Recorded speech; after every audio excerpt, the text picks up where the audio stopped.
It's Tuesday evening. இன்னைக்கு ஈவினிங்கே மாவு அரைக்கிற வேலையோட தான் ஸ்டார்ட் ஆச்சு. மாவு காலி ஆயிடுச்சு. சரி இப்போ அரைச்சி வச்சுட்டோம்னா மார்னிங் யூஸ் பண்ணுறது கரெக்டாக இருக்குமேன்னு அந்த வேலையை பார்த்துட்டு இருந்தேன். கூடவே இந்த இன்ஸ்டன்ட் பாப்கார்ன் இருந்துச்சு.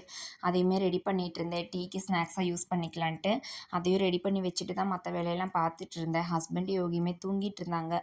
சரி அவங்க எழுந்திருக்கிறதுக்குள்ளே மற்ற வேலையை முடிச்சிட்டோம்னா அதுக்கப்புறம் டீ போட்டுக்கலான்ட்டு சின்ன சின்ன வேலையெல்லாம் பார்த்துட்டு இருந்தேன். மேக்ஸிமம் ஈவினிங் ரொட்டீன் டெய்லி இப்படியே தான் போயிட்டுருக்கும். ஒரே மாதிரியே தான் இருக்கும்.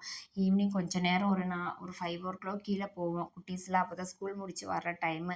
எல்லாருமே விளையாடிட்டு இருப்பாங்க. நம்ம யோகியுமே கொஞ்ச நேரம் அவங்க கூட விளையாடுவேன். அதுக்கப்புறம் ஒரு 7 மேலே தான் வீட்டுக்கு வருவோம். மற்ற குட்டீஸ்லாம் ஹோம்ஒர்க் பண்ண போயிடுவாங்க. நாங்கள் வந்துட்டு டின்னர் செய்கிற வேலையை பார்த்துட்ருப்போம். டெய்லி இப்படி தான் ஓடும். இன்றைக்கி பார்த்திங்கன்னா டின்னர் செய்கிற வேலையுமே இல்லை. நான் கீழே போகும்போதே ஹஸ்பண்ட் வந்துட்டு இன்றைக்கி அவங்களே சமைக்கிறேன்ட்டாங்க. அதனால் நானும் யோகி அப்படியே கொஞ்சம் பொறுமையாக தான் வந்தோம். அன்றைக்கி பார்த்திங்கன்னா சூப்பரான இட்லியும் சிக்கன் குழம்பும் ரெடி பண்ணி வச்சுருந்தாங்க. சூப்பரான டின்னரும் முடிச்சிட்டோம்.